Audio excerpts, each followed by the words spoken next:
네, 오늘 함께 읽을 본문을 공유해 드리겠습니다.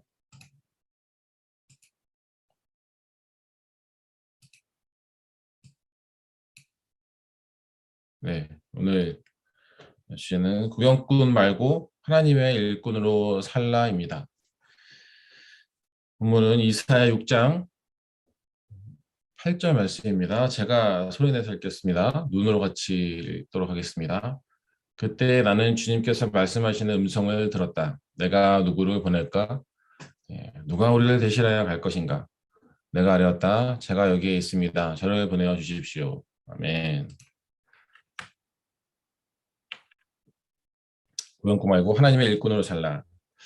사도행전에는 교회사의 흐름을 바꾼 사건이 등장한다. 이 사건을 면밀히 살피면 성령을 더 깊이 이해할 수 있을 것이다. 사건 발생 장소는 안디옥, 사울은 다메섹 도상에서 개종한 후 고향 다소로 내려가는 길에 사도들을 만나려고 잠시 예루살렘을 방문한다. 이후 바나바는 다소에 있는 사울을 찾아가 도움을 요청하고 하나님의 은혜가 뚜렷이 나타난 안디옥 교회에 데려간다. 두 사람은 여러 선지자와 교사와 함께 몇 달간 안디옥 교회를 섬기며 가르친다. 그 중요한 순간을 맞는다. 안디옥 교회 리더들이 예배와 금식으로 하나님께 나아가자 하나님도 그들에게 임하신다. 누가는 이 사건을 사실대로 전하는데 초대 교회 리더들의 영적인 모습을 살짝 들여다볼 수 있는 대목이다. 그들은 예언을 통해 주님이 몇 가지 변화를 계획하고 계신다는 것을 감지했다. 그들이 귀를 기울이자 주님은 그들에게 말씀하셨다. 주를 섬겨 금식할 때에 성령이 이르시되 내가 불러 시키는 일을 위하여 바나바와 사울을 따로 세우라 하시니 이에 금식하며 기도하고 두 사람에게 안수하여 보내니라. 신자들은 하나님을 위해 새로운 사역을 하도록 보내기 위해 바나바와 사울을 따로 세우라는 성령의 지시를 들었다. 성령의 메시지가 어떻게 전달됐는지는 불확실하다. 예언의 은사를 통해서였을까? 자세한 내용은 생략됐지만 극적이고 정확했을 것이다. 조금 모호한 사명을 위해 사울과 바나바를 따로 세우라는 성령의 지시를 듣고 놀라는 사람은 아무도 없었던 듯하다. 성령은 계시하고 교회 리더들은 순종했다. 그들은 더 금식하고 기도한 후 두 사람을 안수하고 파송했다. 이 사건이 왜 중요할까? 이 파송식은 사울의 1차 전도 여행 첫날이었다. 그 여행은 교회사의 흐름을 완전히 바꾸었다. 사실 1차 전도 여행 동안 사울은 이름을 바울로 바꾸고 선배 동료 바나바보다 더 크게 쓰임을 받으면서 대표 사도가 된다. 그 순간부터 사도행전은 사뭇 새로운 방향으로 전개된다. 이야기 초점은 예루살렘을 중심으로 사역하는 베드로와 야고보, 요한에서 사울에게로 옮겨진다. 그는 12사도에 들지 못했으면서도 으뜸 사도가 된다. 그는 또한 설교와 가르침, 교회 개척 등 여러 분야에서 수세기 동안 모범이 되는 사역자가 된다. 하나님이 내게 맡기신 일은 무엇일까? 성령이 역사하시면 그리스도의 생명을 위해 신자들을 따로 세우고 파송하는 일이 끊임없이 일어난다. 게다가 성령은 사역자들만 파송하지 않으신다.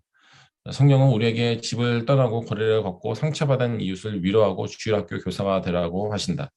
단기 선교 여행을 가고 인생을 바꾸는 중보 기도를 하라고 하신다. 성령의 역사에 순종하는 사람은 하나님만이 주실 수 있는 기쁨과 하나님이 도우실 수 있는 난관으로 가득한 인생을 살게 된다. 구경꾼으로 남는 사람은 아무도 없다. 오늘날 교회는 전문 사역자들이 모든 일을 하고 신자들은 가만히 앉아서 보고만 있는 듯하다. 하지만 이런 태도는 하나님의 계획과 충돌한다. 우리는 같은 몸의 지체이며 하나님은 각 지체에게 알맞은 사명을 맡기신다. 기독교는 행동으로 전환되지 않는 머리에만 쌓이는 지식으로 축소될 수 없다. 기독교는 성령의 음성을 듣는 것, 성령께 순종하는 것, 성령이 주시는 사명에 온전히 헌신하는 것이다. 강인한 노력, 낭망하지 않는 믿음, 불굴의 인내가 필요하다.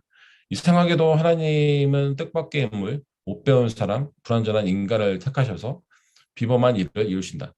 아브라함은 압박이 심한 상황에서 거짓말을 했고, 모세는 이스라엘의 해방자가 되기 전에 사람을 죽였고, 다윗 왕의 가족은 그를 한낱 목동으로만 여겼고, 사도 베드로는 정식 신학 교육도 받지 못한 어부였다. 형제들아 너희를 부르심을 보라. 육체를 따라 지혜로운 자가 많지 아니하며 능한 자가 많지 아니하며 문벌 좋은 자가 많지 아니하도다. 그러나 하나님께서 세상에 미련한 것들을 택하사 지혜 있는 자들을 부끄럽게 하시려고 세상에 약한 것들을 택하사 강한 것들을 부끄럽게 하려 하시며 하나님께서 세상에 천한 것들과 멸시받는 것들과 없는 것들을 택하사 있는 것들을 폐하려 하시나니 이는 아무 육체도 하나님 앞에서 자랑하지 못하게 하려 하심이라. 아멘. 이는 목회자들이 아니라 신자들에게 하시는 말씀입니다. 성령이 당신을 부르실 때 스스로 자격이 없다고 여긴다면 바로 그것이 모든 영광을 받으시기 위한 하나님의 방식임을 기억하자. 하나님은 평범한 사람을 사용하심으로 인간의 단호하고 확고한 계획은 쓸모가 없다. 논리적이고 이치에 맞는 것보다 성령의 부르심에 순종해야 한다. 성령을 통해 전도자가 된 집사 빌립을 생각해보라. 그는 사마리아의 큰 무리에게 복음을 전했고 하나님은 그 도시의 영적 각성을 허락하셨다. 부흥하는 집회를 벌이고 광야에 가는 것은 논리에 맞지 않는 일이지만 주님의 천사가 그에게 지시한 것이 정확히 그것이었다. 그가 광야로 내려가자 마차에서 이사야를 읽는 에티오피아 내시가 나타났다. 성령이 빌립더러 이르시되 이 수레로 가까이 나아가라 하시거늘. 그가 가까이 가자 대화가 이어지고 내시는 빌립이 전하는 복음을 듣고 그리스도를 영접한다. 성령의 지시는 구체적이면서도 평범했다. 이 수레로 가까이 나아가라 였습니다. 그 음성은 빌립이 마음으로 알 수 있는 작은 음성이었을 것이다. 이것은 성경의 추가적인 계시가 아니라 예수님의 복음이 아프리카 대륙에 전파되도록 성령이 내신 구체적인 지시였다. 따로 세우라는 하나님의 음성을 무시하고 스스로 정한 때 스스로의 방식으로 밀어붙이면 놀라운 파송을 할 수 없다. 하나님이 우리에게 바라시는 뜻을 미리 알 수 있는 사람은 아무도 없다. 교회를 박해했던 사울이 위대한 사도 바울이 되리라고 예상했던 사람은 아무도 없었을 것이다. 바울은 바리새파 교육을 받고 구약 성경에 능통한 유대인이었다. 유대인에게 복음을 전해야 한다면 그가 적임자였지만 하나님의 뜻은 달랐다. 하나님은 바울에게 이방인에게 복음을 전하는 일을 맡기셨다. 논리적으로는 베드로가 더 적임자일 듯하지만 하나님의 생각은 우리의 생각과 다르다. 베드로는 유대인의 사도가 되었다. 하나님의 성령은 위원회도 성격 검사도 컴퓨터 프로그램도 예상하지 못하는 방식으로 역사하신다. 무디가 좋은 예다. 그는 역사상 가장 위대한 부흥사가 되리라고 예상하는 사람은 아무도 없었다. 그는 무식한 신발 판매원이었다.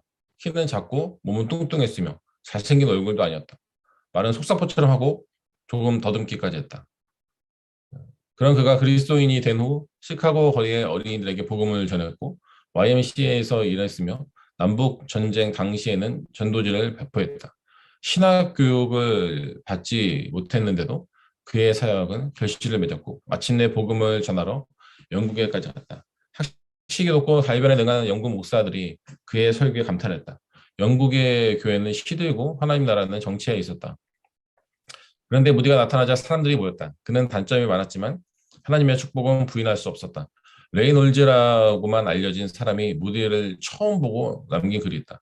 폐업한 지 오래된 작은 술집에서 그를 처음 만났다. 무디는 그곳을 저녁 집회 장소로 썼다. 나는 조금 늦게 도착했다. 안으로 들어가 보니 한 남자가 양초 몇 개가 있는 곳에 서서 흑인 소년에게 탕자 이야기를 들려주고 있었다. 그는 수많은 단어를 읽지 못하고 지나쳤다. 주님이 저런 사람을 통해서도 영광을 받으실 수 있다면 놀랄 놀자세. 집회를 마치고 무대가 나에게 말했다. 레이놀즈, 내가 잘하는 건 하나뿐입니다. 배운 건 없지만 주 예수 그리스도를 사랑하며 그분을 위해 일하고 싶습니다. 나를 위해 기도해 주세요. 나는 그날부터 밤이든 낮이든 그 독실한 군사를 위해 기도했다. 무디는 문맹이나 다름없었다. 스탠리 건드리의 무디의 생애와 신학 후에 수록된 그의 편지를 본 적이 있는데 글쓰기 실력이 초등학교 6학년에도 못 미쳤다. 대문자는 찾아볼 수 없고 쉼표와 마침표는 드문드문했다. 영적인 능력이 아니라면 말씀시로 설교자를 판단하는 영적인 능력이 아니라 말씀시로 설교자를 판단하는 오늘이라면 비웃음을 샀을 것이다. 그런데도 그는 음향시설도 없이 수백만 명에게 복음을 전했고 기독교 역사상 가장 유명한 부흥사가 되었다. 수천 명을 주님에게 인도했고 학교 색과 대학을 세웠다. 우리가 전부 모두가 될 수는 없다. 하지만 우리를 어떻게 빚으시든 그것은 하나님이 하실 일이다. 성령은 그리스도인들에게 온갖 일을 맡기신다. 무디의 경우처럼 세계를 변화시키는 사명을 주기도 하시고 그보다는 훨씬 더 개인적이고 가정적인 사명을 주기도 하신다. 내 딸 수정과 사위의 브라이언은 그것을 잘한다. 두 사람의 가정은 완벽했다. 수정은 오래전 기저귀를 뗀 아들과 딸이 있었지만 17살에 IT에 다녀온 후 입양을 하고 싶다는 마음을 버리지 못했다. 수정은 젊은 나이에 결혼했지만 신체적인 결함 때문에 불임일지도 모른다는 진단을 받았다. 임신을 하더라도 합병증이 생길 위험이 있었다. 하지만 감사하게도 23살에 첫 아이 누가를 낳았고 곧이어 딸 클레아가 태어났다. 클레아가 5살 무렵 수정과 브라이언은 셋째를 가지고 싶었지만 안타깝게도 셋째 아이는 유산되었다. 그때 수정은 오랫동안 품고 있었던 바람을 되살렸다. 그 순간 아기를 더 가지겠다는 건 이기적이라는 생각이 들었죠. 브라이언은 입양에 반대하지 않았지만 성령이 인도하신다는 확신이 필요했다. 수정과 브라이언은 필리핀 선교 여행을 하는 동안 한 현지인으로부터 길을 형편이 못돼 갓 태어난 아기를 팔 부부가 있다는 소식을 들었다. 수정은 앞뒤를 재지 않고 당장 나섰다. 제가 데려갈게요. 그들은 친구를 따라 부부가 사는 곳으로 갔다. 오두막 안에는 병든 부인이 갓 태어난 아기를 안고 누워 있었다. 부부는 당장이라도 아기를 주겠다고 했다. 수정과 브라이언은 이것이 불법이라는 것을 전혀 몰랐다. 변호사가 서류를 준비했고 그들은 서명하고 비용을 지불했다. 그들은 아기에게 에밀리라는 이름을 지었다. 그들은 현지 교회 부부에게 아기를 맡기고 곧 데리러 오겠다고 약속했다. 하지만 미국으로 돌아온 수전은 몇 가지 조사 끝에 뭔가 잘못됐다는 것을 깨달았다. 수전이 브라이언에게 말했다. 이건 불법이야. 그들은 에밀리를 미국으로 데리고 오려고 2년 동안 미국과 필리핀의 정계와 법조계, 시민단체 등 백방으로 알아보았지만 모든 일이 숲으로 들어갔다. 결국 에밀리를 데리고 올 방법은 전혀 없었다. 그동안 필리핀에서 에밀리를 대신 기르던 부부가 에밀리를 사랑하게 돼 선뜻 에밀리를 입양하겠다고 나섰다. 그런데도 수저는 입양을 하겠다는 마음을 버리지 못했다. 수저는 아픔을 이기고 다시 입양을 하겠다고 했지만 브라이언은 신중했다. 2년 동안 마음고생이 심했던 터라 사실이다. 하루는 브라이언이 말했다. 에밀리를 생각해봐. 입양하는 건 우리 욕심일지도 몰라. 수저는 남편의 뜻을 존중하기로 했다. 수저는 입양하는 것이 욕심이라면 욕심을 버리겠느라 기도했다. 하지만 입양하고 싶은 마음은 날로 강해졌다. 아기를 입양하고 싶다는 마음을 도저히 버릴 수 없었다. 수저는 인터넷에서 에티오피아에 기독교 입양 기관이 있다는 것을 발견했다. 수저는 브라이언에게 그 입양 기관에 전화를 걸겠다고 했지만 브라이언은 여전히 걱정스럽고 하나님의 뜻을 확인하고 싶었다. 몇 주 동안 남편을 설득하던 수저는 더 이상 참지 못했다. 오늘 전화해서 진행할게. 그날 아침 브라이언과 함께 교회 사무실로 가던 수저는 마음이 찢어지는 듯했다. 그날 입양기관에 전화를 하고 싶었는데 남편은 이것이 하나님의 뜻이라는 확신이 없었어요. 남편 말이 맞는가도 싶었죠. 아이들이 12살, 10살이었으니 여러모로 아기를 키울 시기는 지났어요.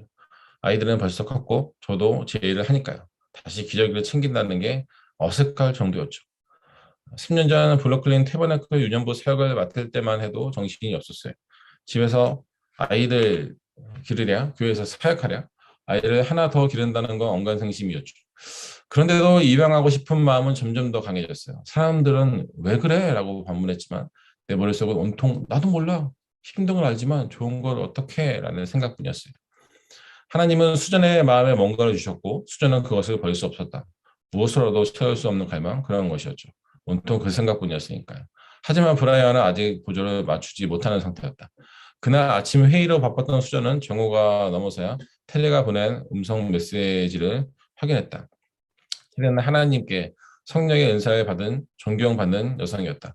텔레가 누군지는 알지만 이야기를 해본 적은 없었어요. 성령의 은사를 받았다고 하는 사람을 다 믿을 수는 없지만 테리는 전부터 존경했었죠. 그녀는 하나님의 음성을 들을 줄 아는 진실한 사람이에요. 테리의 메시지는 다음과 같았다. 수전, 하나님이 당신을 위해 기도하라고 하셔서 온종일 기도했어요. 하나님이 주신 말씀이 있는데 전에도 괜찮을지 모르겠어요. 내가 정확히 들었는지도 조심스럽고요. 하나님은 이렇게 말씀하셨어요. 이번에는 오래 걸리지 않을 것이다. 지혜롭게 진행하라. 수전은 깜짝 놀랐다. 수전은 그날 입양 기간에 전화를 걸 예정이었고 그날 아침 브라이언은 하나님의 뜻을 알고 싶다고 했기 때문이다. 수전은 브라이언에게 전화를 걸었다. 당신이 응답을 받았어. 내 말을 믿지 못할걸? 수전은 테리의 메시지를 전했고 브라이언은 그것이면 충분하다고 했다. 수전은 입양 기간에 전화를 걸어 입양을 신청했다. 그들은 8월에 대기자 명단에 이름을 올렸고 1월 22일 입양 기간으로부터 아기가 기다린다는 연락을 받았다. 아기 이름은 리바이라고 지었다. 리바이의 사연은 슬펐다. 어머니는 아들을 낳는 동안 말라리아로 사망했다. 아버지는 자녀 넷을 기르기도 벅차 새로 태어난 아기까지 기를 수 없었다. 오지에서 태어나 어머니의 젖을 먹지 못하는 아기는 생존할 수 없었다. 이런 경우 자식을 죽게 버려두는 부모들도 있지만 리바이의 아버지는 아들에게 더 나은 인생을 주고 싶었다. 아버지는 슬픈 마음을 억누르고 버스로 8시간 떨어진 고아원에 아들을 맡겼다. 몇 주 수정과 브라이언이 두 아이를 데리고 에티오피아에 갔을 때 아버지는 또다시 8시간 동안 버스를 타고 법원으로 가서 입양 절차를 마무리 지었다. 아버지는 통해 리바이가 에티오피아로 돌아와 말라리아를 치료할 수 있는 의사가 되기를 바란다고 했다. 성령의 인도하심에 순종하는 사람들 덕분에 내게는 세상에서 가장 사랑스러운 손자가 생겼다. 내 책상에는 한 살 된 리바이의 사진이 있다. 잘생긴 얼굴, 장난스럽게 찡그린 흑갈색 눈이 사랑스럽다. 리바이가 방으로 들어오면 방안이 환해진다. 나는 성령이 오랫동안 수전의 마음을 다스리고 입양의 소원을 포기하지 않게 붙드셨다고 믿는다. 테리는 그날 수전에게 음성 메시지를 남긴 것이 성령의 인도하심이었다고 말할 것이다. 브라이언은 성령의 확인을 받고 나서야 마음이 놓였다. 리바의 아버지가 먼 길을 마다하지 않고 아기를 입양 기간에 맡긴 것도 성령의 인도하심이었다. 성령님은 우리에게 리바이를 가족으로 주시려고 오랫동안 수많은 사람들을 통해 역사하셨다. 수전은 리바이로부터 특별한 기쁨을 누리지만 생활이 더 편해진 것은 아니다. 자녀를 기르기가 쉽지 않은 유혹에서 새 아이를 기르고 있고 남편 브라이언도 우리 교회 부목사로서 바쁘게 일하고 있다. 하지만 하나님이 우리를 어려운 환경에 두시는 까닭은 그분을 더욱 의지하고 그분의 능력을 더 놀랍게 체험할 수 있는 은혜를 주시기 위함이라고 수전은 자신 있게 말한다. 성령에게 맡기시는 일이 늘 쉬운 것은 아니다. 때로는 불합리하게 보이기도 한다. 하지만 하나님은 우리를 부르시고 우리에게 능력을 주신다. 아멘. 리바이의 경우에도 하나님은 그렇게 하셨다. 브루클린에서 에티오피아인 손자를 둔 폴란드계 우크라이나인 목사는 나밖에 없다. 네, 순종이 최고의 재산이다. 네, 드디어 이제 결론입니다. 결론이 짧게 나와 있습니다. 읽겠습니다. 하나님이 따로 세우시고 보내시는 일은 설교나 선교만이 아니다. 우리 교회에는 성령의 인도하심으로 새로운 사역을 시작하고 노방에서 전도하고 노인을 돌보고 유년부 학생에게 성경을 가르치고 여러 가지 모양으로 사람들을 섬기는 교인들이 수없이 많다. 사람의 몸을 구성하는 지체들이 각자 제 구실을 하듯이 성령은 그리스도의 몸을 구성하는 우리를 통해 하나님의 목적을 이루신다. 성령의 능력을 받지 않는 사람은 갓길에 주저앉은 자동차처럼 재구실을 못할 것이다. 더 나쁜 경우는 주저앉은 채 재구실을 하려고 그리스도를 전하고 그러면서 사람들을 섬기는 남들을 비난하는 것이다. 신자들의 노력을 비난하는 것은 아무나 할 수 있지만 그리스도의 재판소에서 나는 남이 아니라 내가 한 일에 책임을 질 것이다. 하나님은 아무 때나 아무에게나 말씀하실 수 있지만 하나님이 맡기신 사명을 알고 싶다면 하나님을 가까이 했던 안디옥 교회 리더들을 본받아야 한다. 그들은 성령에 더 민감해지려고 금식하며 주님을 예배했다. 성령은 바나바와 사울을 지명하셨다. 성령은 오랫동안 그들의 성장과 순종을 확인하셨다. 그들이 기도하며 주님을 찾자 성령은 그들에게 새로운 임무를 맡기셨다. 그 결과 수많은 사람들이 복을 들었다. 이것은 아무도 확인할 수 없는 이상한 음성을 들었다고 주장하는 두 사람의 이야기가 아니다. 바나바와 사울은 교회 리더들이 성령의 부르심을 입증했다. 성령의 역사는 성숙한 신자들이 입증하듯 어떤 형태로든 늘 확증이 따르는 법이다. 그리스도는 그리스도인들이 지상에서 마냥 재림을 기다리고 있으라고 십자가에서 죽으신 것이 아니다. 예수님은 추수할 것이 많되 일꾼이 적으니라고 하셨다. 오늘날 일꾼이 많지 않은 까닭은 그리스도가 보내신 성령에 순종하는 사람이 거의 없기 때문이다. 그러나 아직 시간이 있다. 우리의 구세주는 오래 참으시고 자비로우시다. 우리가 믿음의 발걸음을 내딛고 성령의 지배를 받으면 하나님이 우리를 어떻게 쓰실지 아무도 모른다. 우리의 사명은 어둠의 왕자가 훔치고 죽이고 파괴하는 꼴을 관중석에 앉아 가만히 구경하는 것이 아니다. 예수님은 일꾼인 우리가 부족하더라도 우리를 통해 상상을 초월하는 놀라운 일을 행하실 하나님의 성령이 그 일을 완수하리라 하셨다. 이 모든 일은 우리의 섬김으로 시작된다. 선지자 이사야처럼 기도하자. 내가 여기 있나이다. 나를 보내셔서. 아멘. 네. 초대교회 부흥의 원인 중에 하나는 성령이 계시하고 교회 리더들은 순종했기 때문입니다. 그렇게 성령의 역사에 순종하는 사람은 하나님만이 주실 수 있는 기쁨과 하나님의 도우심을 받으며 살아갑니다. 그들 중에 구경꾼이라고는 있을 수 없습니다. 기독교는 성령의 음성을 듣고 성령께 순종하며 성령이 주시는 사명에 온전히 헌신합니다. 그러므로 성령님께서 우리를 부르실 때 스스로 자격이 없다고 여겨지고 내가 어떻게 할 수 있겠어라고 생각이 되어지고 논리적이지 않고 이치에 맞지 않는 것 같아도 성령님의 부르심에 순종해야 합니다. 하나님은 평범한 사람 또는 못난 사람을 통해 영광을 받으시기 때문입니다. 어, 지금 내가 하나님께 사용되어지고 있다라고 이렇게 생각하시는 분들은 내가 참 못났구나라고 이렇게 생각하시면 틀림없습니다. 세상에 완벽하고 모든 것을 다 잘하는 사람이 누가 있겠습니까? 다 부족한 부분들이 있죠. 그 부족한 부분들을 통해서 하나님께서 역사하십니다. 그렇게 성령님의 인도하심에 순종하여 우리에게 주어진 일들에 최선을 다할 수 있기를 바랍니다. 오늘 우리가 읽은 마지막 단락의 제목은 순종이 최고의 지산이다라는 부분입니다. 그 부분에서 이렇게 말을 합니다. 오늘날 일꾼이 많지 않은 까닭은 그리스도가 보내신 성령에 순종하는 사람이 거의 없기 때문입니다. 우리가 성령님께 순종하기로 결단했다면 우리의 모습이 부족하더라도 예수님이 말씀하신 것처럼 우리를 통해 성령님께서 놀라우신 일들을 행하실 것입니다. 상황과 환경과 여건에만 우리 시선이 가서 성령님께서 일하실 기회조차 주지 않아서 우리가 구경꾼으로 남지 않기를 바랍니다. 성령님의 말씀하심에 순종하여 하나님의 일꾼으로 살아가는 오늘 우리들의 삶이 될 수 있기를 간절히 소망합니다.